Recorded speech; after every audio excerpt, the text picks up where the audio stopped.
Iran, Israel आणि अमेरिकेच्या युद्धाचा थेट परिणाम मुंबईमध्ये पाहायला मिळतो आहे. बऱ्याच ठिकाणी कमर्शियल गॅसचा साठा पुरवठा बंद करण्यात आलेला आहे आणि हॉटेल व्यावसायिकांपुढे आता उद्योगधंद्यांचा मोठा प्रश्न निर्माण झालेला आहे. आपल्यासोबत शशिकांत शिंदे आहेत, राष्ट्रवादीचे प्रदेशाध्यक्ष आहेत, विधान परिषदेचे आमदार आहेत. तुम्ही विरोधक म्हणून आपली भूमिका मांडताय. आज देखील प्रश्न उपस्थित केला, आंदोलन देखील केलं. सरकार म्हणते की योग्य त्या उपाययोजना केल्या जातील. तुम्हाला काय वाटतं? असं आहे की केंद्रातल्या सरकारला सुद्धा वाटलं नव्हतं की हे युद्ध इतके दिवस चालेल, पण आता 12 दिवस झालेले आहे. अजून ते युद्ध कधी थांबेल हे सांगता येत नाही. आणि त्याचा परिणाम आम्ही त्या दिवसापासून सांगतो, युद्ध सुरू झाल्यापासून की याचे परिणाम निश्चितपणाने भारतावर होतील आणि त्याचा आता प्रत्यक्ष पाहायला मिळतं आहे. आज कच्चे तेल नाही आहे, गॅस नाही आहे, व्यावसायिक गॅसला त्या ठिकाणी अडचण निर्माण झालेली आहे, ते अपूर्ण पडलेले आहेत. म्हणून मला वाटतं की या सर्व गोष्टीचा विचार करता केंद्र सरकार, राज्य सरकार सांगतं की काही अडचण येऊन देणार नाही, त्या अडचणी येणार नाही अशा प्रकारची भूमिका ते जरी सांगत असले तर आज व्यावसायिक गॅस बंद झालेले आहेत आणि सार्वजनिक या हॉटेल्स वगैरे या ठिकाणी त्याचा तुटवडा यायला लागला. घरगुती गॅसचे 70 रुपये 60 रुपये भाववाढ झालेली आहे, त्याला रांगा लागलेल्या आहेत. मला वाटतं की याचे परिणाम हे अर्थव्यवस्थेवर पण होतो आणि रोजच्या रुटीनच्या कामकाजावर होतं. आणि मला वाटतं की डिझेल पेट्रोलचे सुद्धा त्या ठिकाणी अडचण निर्माण झालं तर भारताची आणि महाराष्ट्राची अर्थव्यवस्था, त्याचबरोबर घरगुती गॅस बंद झाले तर महिलांचं आणि घरगुती जेवणाचं आणि त्याचा स्वयंपाकावर त्याचे परिणाम होतील. मला वाटतं की याच्या संदर्भात सरकार सांगतं की काही अडचण येऊन देणार आहे. उद्यासुद्धा आम्ही याची चर्चा टाकलेली आहे आणि त्याच्या बाबतीमध्ये सरकारकडून आम्ही उत्तर घेऊ.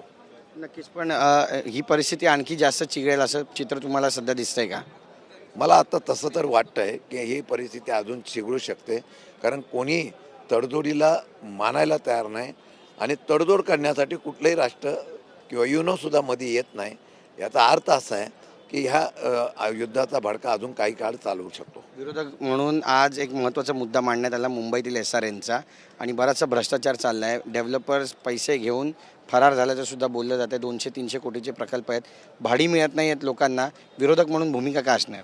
नाही, हे सातत्याने या सभागृहामध्ये प्रत्येक अधिवेशनात आहे. मुंबई असेल किंवा सगळ्या SRAच्या प्रोजेक्टच्या बद्दलमध्ये आवाज उठवण्याच्या बाबतीमधला निर्णय झाला. आम्ही आवाज उठवतो, अधिकारी, त्याचबरोबर प्रशासन आणि बिल्डर. एक तर बिल्डरची धोरणं ठरायला पाहिजे, कोण तिथं क्षमतेत आहे. कोणताही माणूस SRAचा प्रोजेक्ट घेतो तो पूर्ण करत नाही. नियम कडक केले पण त्याची त्यांना भीती नाही. ते तशाच प्रकारचे ते प्रोजेक्ट घेऊन त्या ठिकाणी निघून जात आहेत. मला वाटतं की यामध्ये अधिकारी आणि अशा प्रकारचे असलेले बिल्डर यांच्यावर कारवाई होणं गरजेचं आहे. भ्रष्टाचार फार मोठ्या प्रमाणात आहे, त्याच्यावर कारवाई होणं गरजेचं आहे असं आमचं मत आहे. नक्कीच. राधाकृष्ण विखे पाटील यांच्यावर भ्रष्टाचाराचे आरोप केले जातात विरोधकांकडून. काय नेमकं प्रकरण आहे, काही सांगू शकाल? कारण बरेच मोठे घोटाळे या संदर्भातला आहे अशी पण चर्चा सुरू झाली आहे. काय या संदर्भातली विरोधकांची भूमिका आहे? हे माझ्याकडे ती माहिती नाही, त्यामुळे मी बोलत नाही. माहिती घेऊन मी निश्चितपणे त्याच्यावर मग आम्ही पण त्याच्यावर चर्चा करू. नक्कीच. आपण पाहतोय की अधिवेशन सुरू झालेलं आहे. वारंवार सत्ताधारी म्हणतात की विरोधक ज्या पद्धतीनं आक्रमकपणे आपली भूमिका मांडायला पाहिजे, मग शेतकऱ्यांच्या संदर्भातली असू द्या किंवा मग इतर विषयांसंदर्भातली असो, ती मांडताना दिसत नाही. मांडलेत ना, आम्ही सभागृहात आम्ही जोरदारपणे मांडतोय. रस्त्यावर आता फक्त एवढंच आहे, आता रस्त्यावर अधिवेशनानंतर उतरतील. पण आता सध्या सभागृहाच्या बाहेर आणि सभागृहामध्ये जेवढी आमची ताकद आहे, कारण विरोधी पक्षनेता म्हणून कोणाला अधिकार दिला नाही, विरोधकांचा आवाजच ऐकायचा नाही असं सरकारची भूमिका आहे. मला सांगा, कर्जमाफी करताना 3 वर्ष म्हणजे निवडणुकीच्या अगोदर केली नाही. निवडणुकीच्या अगोदर केली असती तर सरकारला ही निवडणुका जड गेल्या होत्या. आता 3 वर्ष बाकी असल्यामुळे निवडणुका नाही म्हणून बिंदास कर्जमाफीचा पोकळ आश्वासन दाखवलेलं आहे. 2 लाख आणि 50,000 लोक नाराज आहेत, परंतु निर्णय घेऊन आम्ही कर्जमाफी केली. ही दवंडी पेटवायला सरकार मोकळं झालेलं आहे, परंतु जनतेमध्ये नाराजीचा सूर आहे.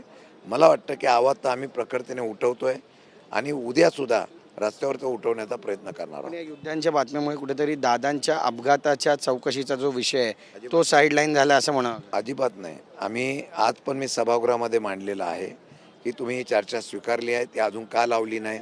आज संध्याकाळी ती आम्ही चर्चा काय होतं याचं सांगतो म्हणून सांगितलेलं आहे.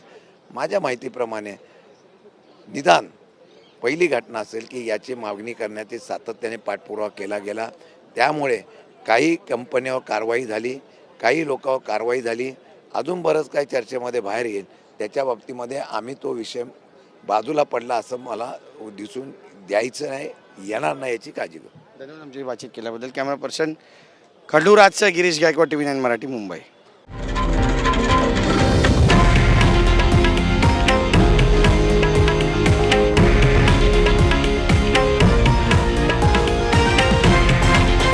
हे आहे देशातील नंबर 1 न्यूज नेटवर्क आणि आपण पाहत आहात TV9 मराठी, एकमेव.